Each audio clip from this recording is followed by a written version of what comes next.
नमस्कार, आप देख रहे हैं कैपिटल हेडलाइंस और मैं हूं वात्सल्य राय। ये एक और शो है कैपिटल हेडलाइंस का लाइव शो। और अभी थोड़ी देर पहले ही मैं आपसे चर्चा कर रहा था और देश में हुई एक हाई प्रोफाइल मुलाकात की चर्चा कर रहा था, जिसके बारे में पूरा देश चर्चा कर रहा है। योगी आदित्यनाथ साहब और आरएसएस के चीफ मोहन भागवत साहब के बीच में जो मुलाकात हुई थी उत्तर प्रदेश के मथुरा में, उसके बारे में मैंने चर्चा की। और उसी चर्चा के दौरान आपसे वादा किया था, प्रॉमिस किया था कि थोड़ी देर में एक और मुलाकात की हम चर्चा करेंगे, जो 5 साल के बाद मुलाकात हुई है। सिर्फ 50 मिनट की मुलाकात हुई है, लेकिन पूरी दुनिया उसकी बात कर रही है। रूस के कजान में मुलाकात हुई है और हमने आपसे वादा किया था कि हमारे साथ बातचीत करने के लिए हमारे एक्सपर्ट, जो इंटरनल सिक्योरिटी विदेश मामलों के एक्सपर्ट हैं, पॉलिटिकल एनालिस्ट भी हैं, लंबा एक अनुभव है, देश दुनिया पर नजर रखते हैं, प्रशांत सिंह जी, बहुत बहुत स्वागत है सर आपका। और धन्यवाद। जिस मुलाकात की हम बात कर रहे थे, आपको तो पता ही है और देखने वाले भी जानते हैं, क्योंकि लगातार पिछले 3-4 दिन से उस मुलाकात के लिए एक बिल्टअप किया जा रहा था, एक माहौल बनाया जा रहा था। मीडिया केवल उसी की चर्चा कर रहा था। प्रधानमंत्री नरेंद्र मोदी और चीन के राष्ट्रपति शी जिनपिंग, ये मुलाकात हुई है 5 साल के बाद। दोनों नेता वैसे तो 2022 में भी मिले थे, 2023 में भी मिले थे। साइडलाइंस में ब्रिक्स की मुलाकातें होती रही थी, जोहान्सबर्ग में भी मुलाकात हुई थी। उसके पहले एक दो जगह और आमने सामने आए थे, आंखों आंखों में नमस्ते हुआ था, क्योंकि एक म्यूचुअल रेस्पेक्ट है। प्रधानमंत्री मोदी ने कभी छुपाया नहीं, भले विरोधियों ने जब चाहे वो डोकलाम का मामला हो या उसके बाद दूसरे कभी भी स्टैंड ऑफ हुए आमने सामने के भारत और चीन के बीच में, तो विदेशियों ने जरूर प्रधानमंत्री नरेंद्र मोदी से सवाल किया कि भाई ये आप इनको झूला झुला रहे थे और ये ऐसा कर रहे थे।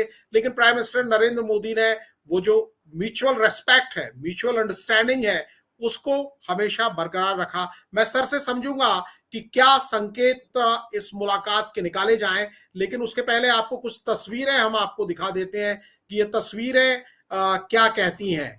ये जो मुलाकात हुई है 50 मिनट की, कजान में मुलाकात हुई, जहां दोनों देश के नेता थे। ब्रिक्स में कजान जो है रूस का एक शहर है, जिसे रूस की तीसरी राजधानी भी कहा जाता है। बहुत शानदार शहर है और कई देशों का मेजबानी की। रशिया के लिए इस मीटिंग के अलग मायने थे, उसके बारे में फिर किसी दिन चर्चा की जा सकती है, क्योंकि रूस ने अपना दबदबा दिखाया। और प्राइम मिनिस्टर नरेंद्र मोदी, जिनके लिए कितनी इंपॉर्टेंट थी ये समिट, क्योंकि बिल्कुल बिछे हुए थे पुतिन। प्राइम मिनिस्टर जब कल पहुंचे, बायलैटरल मीटिंग हुई पुतिन साहब के साथ, और पुतिन साहब ने बिल्कुल गले लगा दिया और ये कहा कि हमें आपकी बात को समझने के लिए और आपको हमारी बात समझने के लिए किसी ट्रांसलेटर की जरूरत नहीं है। ट्रांसलेटर, क्योंकि अंग्रेजी दोनों की कॉमन भाषा नहीं है, वो रशिया की लैंग्वेज में बोलते हैं, प्राइम मिनिस्टर हिंदी और अंग्रेजी बोलते हैं, लेकिन किसी ट्रांसलेटर की जरूरत नहीं है, ऐसा पुतिन साहब ने कहा। और मोदी साहब जब पहुंचे थे उसके काफी पहले से पुतिन साहब लगातार बिल्टअप कर रहे थे, उनको बहुत इंपॉर्टेंट बता रहे थे, साथ में चाइना की भी बात वो कर रहे थे। लेकिन प्रधानमंत्री नरेंद्र मोदी को लगातार वो बहुत ज्यादा भाव दे रहे थे। यूक्रेन से जब प्राइम मिनिस्टर नरेंद्र मोदी लौटे, उसके कुछ दिनों के बाद डोभाल साहब से मिले थे पुतिन साहब, तब भी उन्होंने ये बात कहा था। और बाद में ये भी एक शर्त रखी थी, अगर यूक्रेन बात करना चाहता है रशिया से तो इंडिया उसमें मीडिएट करे, ऐसा पुतिन साहब चाहते थे। लेकिन आज इस मुलाकात की हम कर रहे हैं बात, जहां शी जिनपिंग, जिन पर बड़ा भरोसा भारत ने किया। हिंदी चीनी भाई भाई का नारा तो नहीं लगा, लेकिन एक भरोसा था, एक विश्वास था चीन और भारत के बीच में। जैसा मैं जिक्र कर रहा था कि इसी भरोसे को, इसी विश्वास को जब जब ठेस पहुंचाई, चाहे डोकलाम में पहुंचाई, चाहे गलवान घाटी में चाइना ने ठेस पहुंचाई, तो विपक्ष पूछता था कि भाई आप जिनको झूला झुलाते थे, वो दोस्ती की कस्में खाई जाती थी, वो दोस्ती कहां गई। आमने सामने ये देखिए, दोनों नेता आमने सामने बैठे हैं, डिप्लोमेट्स आमने सामने बैठे हैं। डोभाल साहब को आप देख सकते हैं, प्राइम मिनिस्टर से तीसरे नेता हैं, और बाकी चीनी डिप्लोमेट्स भी हैं। और ये मुलाकात हुई, आमने सामने की टेबल पे बैठकर बात हुई, गंभीर चर्चा हुई। और प्राइम मिनिस्टर नरेंद्र मोदी, दोनों नेताओं के शी जिनपिंग से मुलाकात के पहले की ये तस्वीर है। बीच में आप रशिया के प्रेसिडेंट को देख सकते हैं। एक तरफ शी जिनपिंग साहब है, एक तरफ प्रधानमंत्री नरेंद्र मोदी है। माहौल बड़ा अच्छा है, और माहौल एक बना दिया गया था। पहले से ही एक समझौता हो गया था, पेट्रोलिंग करने पर सहमति हो गई थी। प्राइम मिनिस्टर के कजान जाने के पहले कैसी तस्वीरें हो सकती हैं, इस तरह की बातें सामने आ गई थी।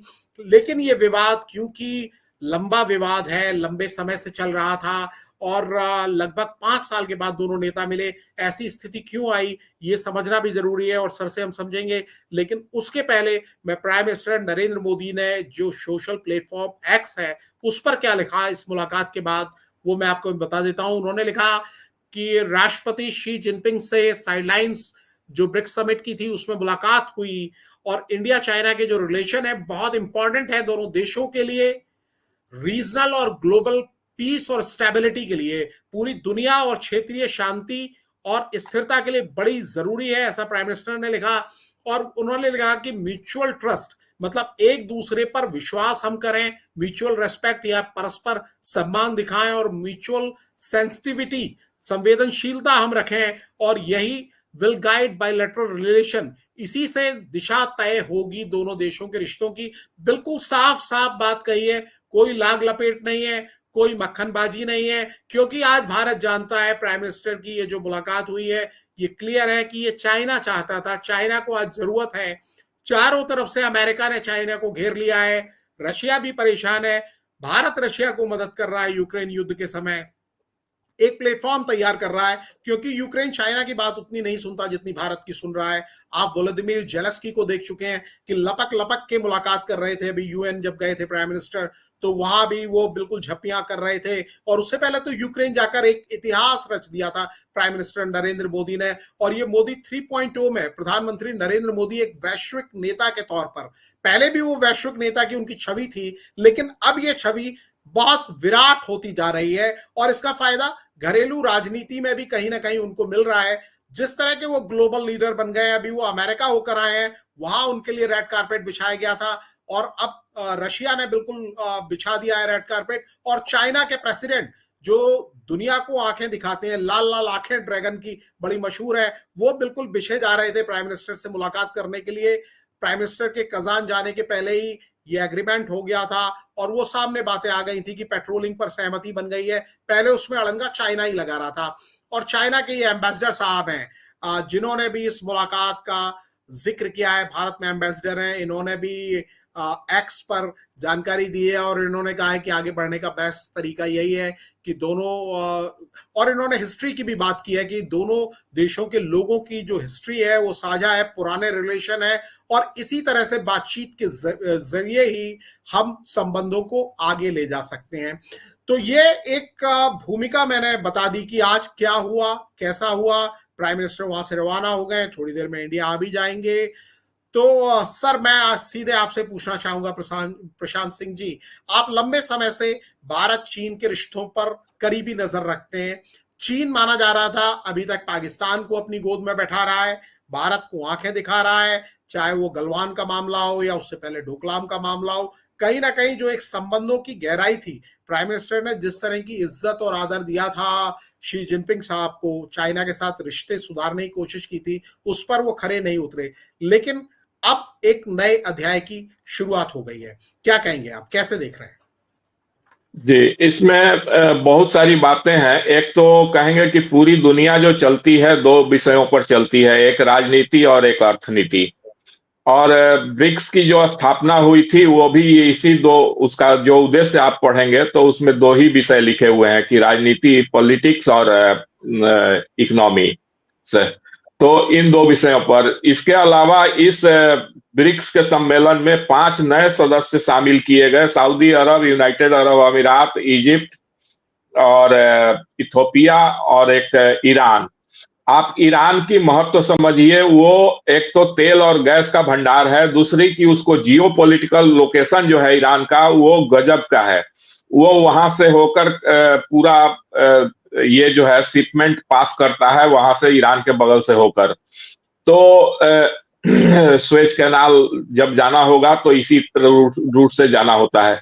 तो इन सब चीजों को देखते हुए इस ब्रिक्स का जो एक ऑरा है, एक मायने है, ये बहुत अपने आप में बहुत विराट हो चुका है। और शायद यही कारण था कि रसिया के जो राष्ट्रपति हैं पुतिन साहब, वो बहुत ज्यादा उत्साहित थे और उन्होंने ही कोशिश किया कि चीन और भारत भी एक साथ इसमें बैठें, ताकि एक क्लियर कट मैसेज जाए। जो आर्म ट्विस्टिंग करने वाला पॉलिटिक्स है, जियोपॉलिटिक्स है, उन लोगों के पास एक मैसेज जाए। आपको बता दें कि ये ब्रिक्स में अभी जितने लोग आ गए हैं, शामिल हो चुके हैं, उनका पूरी विश्व में 40% पॉपुलेशन और 30% इकोनॉमी पर कब्जा है। ये स्थिति है इसका। इसके अलावा ब्रिक्स का एक उद्देश्य और है जो घोषणा नहीं हुई है, घोषित तौर पर नहीं है लेकिन अघोषित है, कि विश्व में डी-डॉलराइजेशन करना बहुत जरूरी है। और उसमें भारत अपना देख रहा है कि यदि डी-डॉलराइजेशन होता है, यानी डॉलर के प्रभाव से विश्व मुक्त होता है, तो भारत का अपना इंटरेस्ट उसमें बहुत जबरदस्त है। भारत को अपना यूपीआई को प्रमोट करने में बहुत ज्यादा सहूलियत होगा। और यूपीआई को प्रमोट करने में यदि चीन के साथ संबंध सुधरते हैं, और रूस के साथ तो हमारे पहले से बहुत अच्छे संबंध हैं, तो इसमें एक बहुत लंबी छलांग लगाई जा सकती है।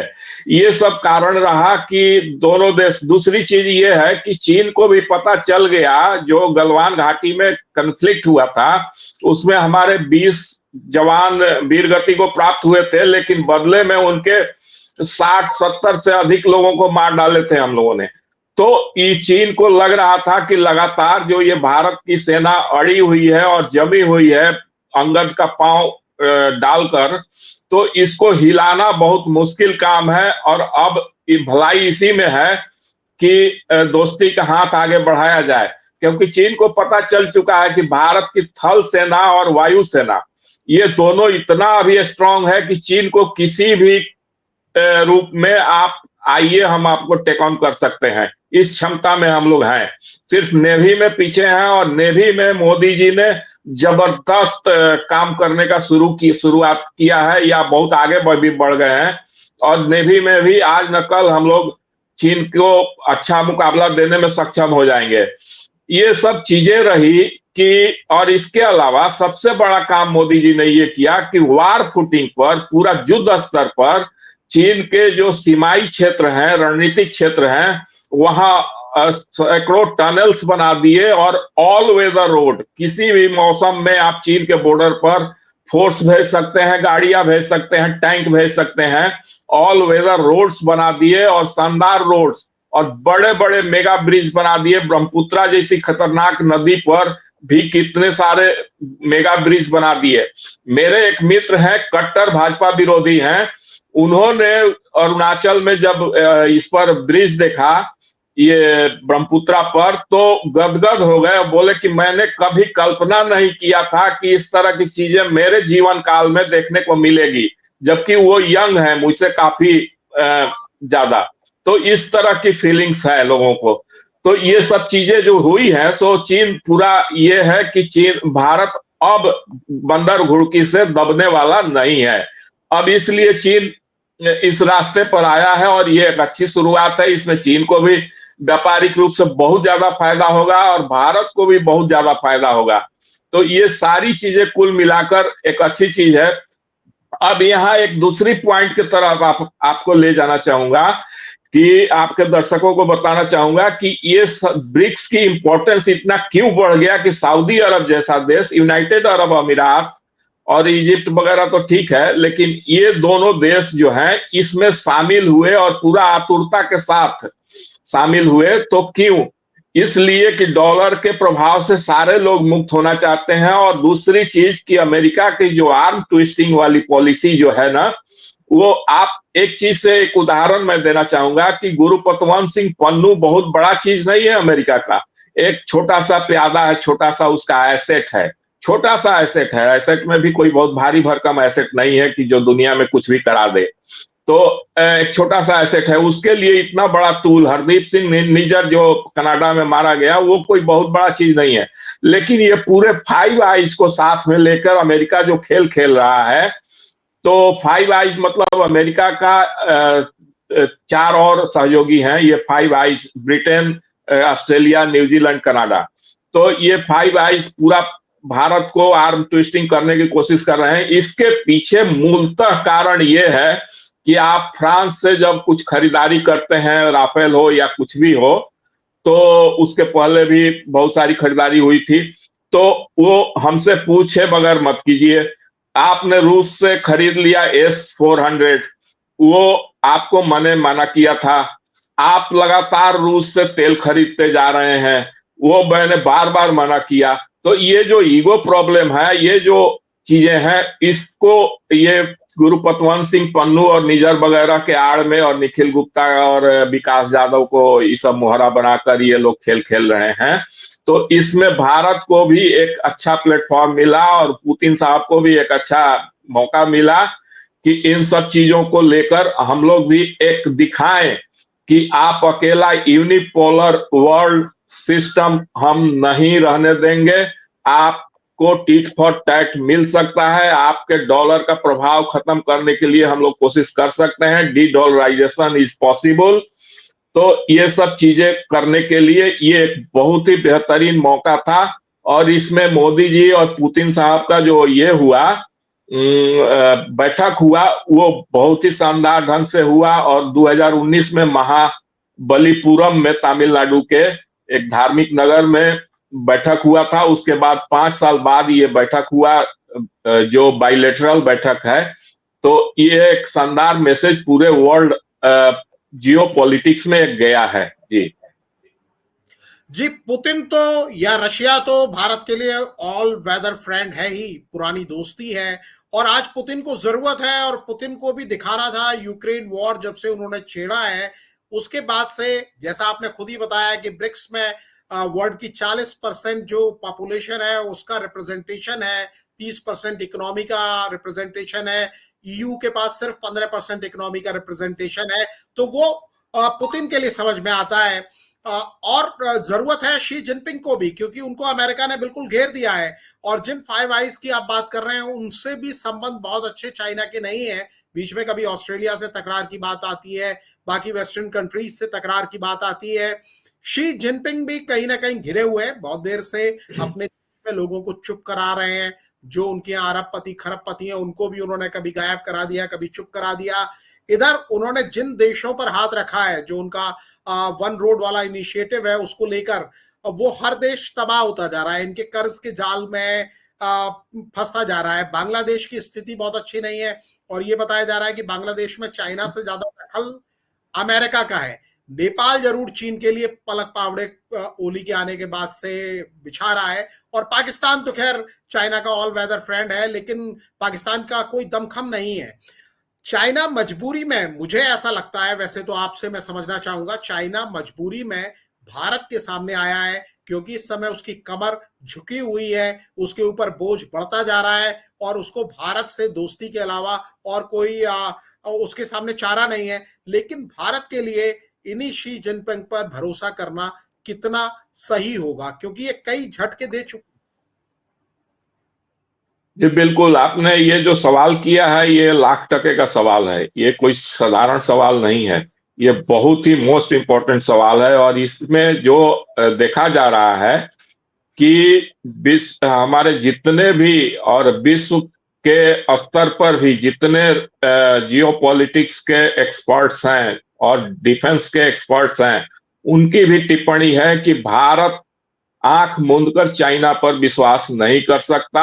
और उसमें भी मोदी जी जैसा व्यक्ति, जो व्यवहारिक राजनीति में जितनी समझदारी है, जितनी क्षमता है, वो तो अद्भुत है। और वो आंख मूंदकर विश्वास कर लेंगे, ऐसा हो ही नहीं सकता है, संभव ही नहीं है। तो इसलिए इसका मतलब ये नहीं हुआ, ठीक है डेमचौक और ये जो है देपसांग, दोनों जगहों से डिसएंगेजमेंट हुआ है, और बहुत सारी चीजें, और बाकी 5 जगहों से पहले ही चाइना विड्रा कर लिया था। और उसके अलावा बहुत सारी और भी समझौते हुए हैं, जिसमें 15 लोग से ज्यादा ये नहीं करेंगे। जो पेट्रोलिंग होगी महीने में 2 बार होगी, और उसमें भी जो पेट्रोलिंग करने वाली टीम होगी 15 लोगों से ज्यादा की नहीं होगी। और वो 1.5 किलोमीटर पीछे पेट्रोलिंग करेंगे, अपने अपने LAC के पीछे। तो इस तरह की चीजें जो हुई हैं, ठीक है, वो सब अपनी जगह है।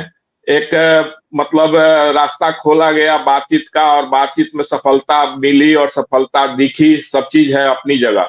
लेकिन इसका मतलब ये नहीं है कि भारत अपनी जो तैयारी है, जो अपनी सैन्य आधुनिकीकरण, जो मोदी जी 2014 में आने के साथ ही जिस पर उन्होंने शुरू कर दिया, और उसको इतना ज्यादा मजबूत किया कि हमारा सेना तो लगातार, सेना जो रिटायर्ड लोग हैं वो लोग भी बोलते रहे हैं कि जितना सेना का मनोबल बढ़ा मोदी जी के कार्यकाल में वो अभूतपूर्व है और अद्भुत है। तो उस चीज से कॉम्प्रोमाइज मोदी जी नहीं करने जा रहे हैं। वहां हमारी तैयारी जारी रहेगी, जारी है और जारी था और आगे बिल्कुल जारी रहेगी, उसमें कहीं कोई संशय नहीं है। क्योंकि निश्चित रूप से चीन पर हम लोग विश्वास कर ही नहीं सकते हैं, क्योंकि चीन का ये पहली बार नहीं है जो गलवान में हुआ या डोकलाम में हुआ या तवांग में भी हुआ। तो ये पहली बार नहीं है। चीन इससे पहले 1957 में झटका दे चुका है, 1962 में तो बकायदा हमारा जमीन हड़प लिया और फुल फ्लेजेड लड़ाई हुई उसके साथ, और उसके बाद भी बीच बीच में कई बार झटका देते रहा है। और हर साल चीन कुछ आगे बढ़कर हमारा जमीन में इंक्रोचमेंट करता था, जो 2014 से बिल्कुल रुक गया है। हमको याद है कि जॉर्ज फर्नांडिस साहब जो रक्षा मंत्री थे, उन्होंने एक बार अरुणाचल प्रदेश का सीमावर्ती क्षेत्रों का दौरा करके वापस आए थे तो कुछ इसी तरह का बयान दिए थे, लेकिन बाद में मिलिट्री के स्पोक्स पर्सन ने उसको कंट्राडिक्ट किया था। वो किसी और कारण से था।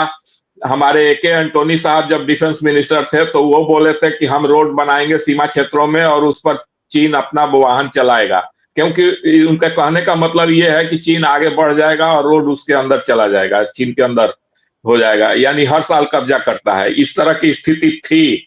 तो उन परिस्थितियों को देखते हुए ये सरकार चीन पर भरोसा करेगी, ये हो ही नहीं सकता है, ये संभव ही नहीं है। तो हमारी तैयारी अपनी जगह जारी थी, जारी रहेगी। जी, मैं एक बात और समझना चाहता हूं कि ये गवर्नमेंट जो है बहुत ज्यादा मुखर नहीं होती है, तमाम मुद्दों पर मुखर होती है, चाइना के मामले में मुखर उतनी नहीं होती। लगातार कांग्रेस पार्टी चाइना का नाम लेकर सरकार से कड़े सवाल पूछती है। बस सरकार की तरफ से ये आता है कि हमारी जमीन पर किसी ने कोई कब्जा नहीं किया। ये एक बयान है जो आप बार बार सुनेंगे। केवल कांग्रेस की बात नहीं है, विपक्ष के दूसरे दल भी लगातार सवाल पूछते हैं। इवन अपने जो सांसद रहे हैं भारतीय जनता पार्टी के सरकार के सहयोगी, उनको मानना चाहिए, सुब्रमण्यम स्वामी, वो लगातार सवाल पूछते रहे हैं। लेकिन सरकार ने भले ही ज्यादा कुछ कहा ना हो, लेकिन शी जिनपिंग जिस तरह से बढ़कर आए हैं उससे लगता है कि सरकार का रास्ता सही था। बोलने से ज्यादा वो एक्शंस पर भरोसा कर रहे थे कि हम जब करेंगे दिखाएंगे कि ये हमें करना है। और एक टीम जो है आज की तारीख में, जिसमें प्राइम मिनिस्टर नरेंद्र मोदी है, एनएसए डोभाल है जो कि चाइना के विदेश मंत्री से आगे बात करने जा रहे हैं, वांग यी से, और जयशंकर साहब जो विदेश मंत्री हैं। ये तिकड़ी, या इसमें कुछ और नाम भी हैं, आप कैसे इसको देख रहे हैं? और ये तिकड़ी बेस्ट तिकड़ी है और इसने जो चाइना के साथ आज तक कभी नहीं हुआ शायद, वो उन्होंने करके दिखाया भारतीय पक्ष की ओर से। आप इसे कैसे देखते हैं? जी बिल्कुल, ये तिकड़ी जो है बेस्ट तिकड़ी है। और एक दुर्भाग्यवश हमारे साथ पास नहीं रहे बिपिन रावत साहब। तो इन चौकड़ी कहिए कि इन लोगों ने जो तैयार किया है बेस भारत की सेना का मनोबल बढ़ाने का और भारत की तैयारियों का बढ़ाने का, वो अपने आप में गजब का है, ये चीज है। लेकिन जो विपक्ष सवाल उठाता है, उस विपक्ष से भी एक सवाल बनता है कि आप चाइना का तैयारी देखिए। चाइना ऐसे तो 1960 से ही संकल्प ले लिया था कि हमको विश्व की बड़ी शक्ति बनना है। हमने कब लिया, ये सवाल पूछना चाहिए विपक्ष से। और दूसरी चीज कि आप 1990 से आ जाइए, आप गूगल पर या कहीं भी विश्व की तमाम संस्थाओं के साइट खोलकर आप आंकड़े देख लीजिए। 1990 से 1991 से हमारे यहाँ लिबरलाइजेशन शुरू हुआ और 1989 में चाइना में सियानमेन स्क्वायर में टैंक लगाकर हजारों लोगों को उड़ा दिया चाइना ने, जो विरोध कर रहे थे कम्युनिस्ट सरकार का, कम्युनिस्ट एस्टेब्लिशमेंट का। उसके बावजूद अमेरिका ने अपना आर्थिक हित को देखते हुए वहां इन्वेस्टमेंट किया और मैन्युफैक्चरिंग हब बनने का मौका दिया चाइना को। और चाइना इतना तेजी से 1989-90 से हुआ कि चाइना का जो ग्रोथ गया वो वर्टिकल, लगभग वर्टिकल गया। और जो हमारा जो ये हुआ 1991 से भारत का, वो धीरे धीरे धीरे धीरे बढ़ा। तो इसका कारण ये है कि वहां राजनीतिक स्थिरता है और हमारे यहाँ राजनीतिक अस्थिरता रही। कभी भी 2014 से पहले और 1989-90 के बीच में आप देख लीजिए, कभी भी पूर्ण बहुमत की सरकार नहीं बनी। उठापटक चलती रही, सरकार खींची जाती रही, गिराती जाती रही। और इसके अलावा हमारे यहाँ जातिवाद का दंगा, तो कभी धर्म आधारित दंगे, ये सब चीजें जो हुई, तो उन सब चीजों से हमारा जो माहौल बना। इसके अलावा हम लोगों ने इंफ्रास्ट्रक्चर नहीं दिया। जब तक इंफ्रास्ट्रक्चर नहीं देंगे तब तक आपके यहाँ उद्योग लगाने कोई नहीं आएगा। तो हम बिजली, पानी, सड़क नहीं देंगे तो कोई नहीं आएगा उद्योग लगाने। और इन सब चीजों को, महत्व को समझने के कारण ही मोदी ने 2014 के बाद इन सब चीजों का जाल फैलाया। तो अब ये स्थिति है कि सेमीकंडक्टर आ गया, मोबाइल मैन्युफैक्चरिंग में हम आगे आ गए। और तो और हमारे यहाँ कंप्रेसर, एसी का एक छोटा सा कंप्रेसर जो है एयर कंडीशनर का, वो भी हमारे यहाँ नहीं बनता था। ये स्थिति थी हमारे यहाँ की। तो विपक्ष से उल्टा सवाल ये बनता है कि आपने 1990 तक किया क्या इस देश में कि हम चाइना के बराबर में आज खड़े हो जाएं। आज भी चाइना हमारे से 3 टाइम्स बड़ा इकोनॉमी है। तो ये स्थिति है। लेकिन फिर भी जिस तेजी से हम आगे बढ़ रहे हैं, निश्चित रूप से, और जिस तेजी से चाइना नीचे जा रहा है, वो भी हमारी नीतियों का ही परिणाम है। तो इन सब चीजों से बहुत जल्दी ऐसी स्थिति आएगी कि जब हम चाइना के साथ एट पार होंगे, यदि राजनीतिक स्थिरता हमारे देश में बनी रहती है तो। जी सर, मैं एक आखिरी सवाल, क्योंकि आपका लंबा समय ले लिया है हमने। जो प्राइम मिनिस्टर ने लिखा है एक्स पर, अगर आप पढ़ पा रहे हो, आखिरी line, mutual trust, mutual respect and mutual sensitivity will guide bilateral relation. मेरी नजर में ये सीधा संदेश है चीन को कि भैया, अगर आप ट्रस्ट बरकरार रखोगे, म्यूचुअल रेस्पेक्ट रखोगे और सेंसिटिविटी, संवेदनशीलता जो हमारे रिश्तों की उसको बरकरार रखोगे, तो जैसा वो बार बार कहते हैं कि ये जो सेंचुरी है ये एशिया की है, भारत की है और सहयोगी देशों की है, वो वैसा ही हम आगे बढ़ेंगे, आपको भी इसका फायदा होगा। मैं बस ये जानना चाह रहा हूं कि ये जो बातें हैं भारत की तरफ से तो दिल से निकलती है, क्योंकि प्राइम मिनिस्टर बार बार विश्व बंधुत्व की बात करते हैं, वसुधैव कुटुंबकम की बात करते हैं। चीन पर क्या इसका कोई असर होगा, या जब तक उंगली दबी है तब तक ही बात चलने वाली है? चीन पर बहुत ज्यादा असर तो नहीं होगा, लेकिन मोदी जी ने इन शब्दों को कहकर एकदम सीधा वार्निंग दे दिया है कि जो आप करोगे वैसा भरोगे। ये चीज सीधा वार्निंग है एक तरह से मोदी जी का, और इसमें कहीं कोई लाग लपेट नहीं है। दूसरी चीज ये कि जब आमने सामने बैठकर मोदी जी अपनी बात कह रहे थे, तो उसमें उन्होंने एक चीज और रेखांकित कर दिया था कि डायलॉग और डिप्लोमेसी को प्राथमिकता दीजिए, और ये इस तरह की जो छिछोरापन है सीमा पर, इन सब चीजों को अवॉइड कीजिए। तो ये बहुत बड़ी बातें हैं, और मोदी जी को जो कहना था स्पष्ट शब्दों में कह दिया है। अब चीन को उससे सबक लेना है। कितना सबक लेते हैं, और नहीं भी लेते हैं तो क्या फर्क पड़ता है, भारत अपनी तैयारियों को जारी रखेगा।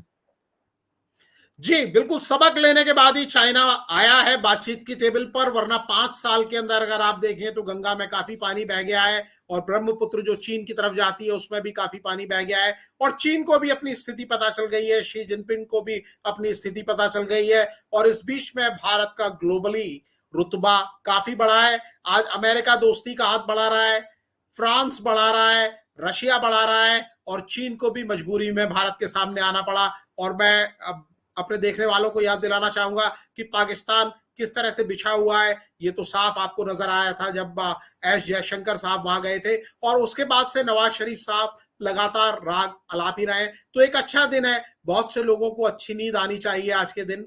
चाइना को भी सद्बुद्धि आनी चाहिए इस मुलाकात के बाद, हम यही उम्मीद करते हैं, क्योंकि गलवान में जो कुछ हुआ और हमारे जो लोग शहीद हुए उनको लेकर आज भी अपना दिल रोता है बहुत सारे लोग, क्योंकि वहां पर घूसों से मार मार के वो लड़ाई जो आमने सामने की हुई थी, हथियार नहीं चले थे, डंडे वंडे इसी तरह की चीजें हुई थी, वो दर्द कई लोगों के दिल में बाकी है। लेकिन बातें तो आगे बढ़ती हैं, और बातें अच्छी दिशा में बढ़े, यही हम उम्मीद करेंगे। सर, आपने इतना वक्त दिया, इतनी विस्तार से बातों को समझाया, आपका बहुत शुक्रिया। हम उम्मीद करेंगे आगे भी आप इसी तरह हमारे साथ जुड़े रहेंगे, और सभी देखने वालों का भी बहुत आभार। इस लाइव शो में इतना ही।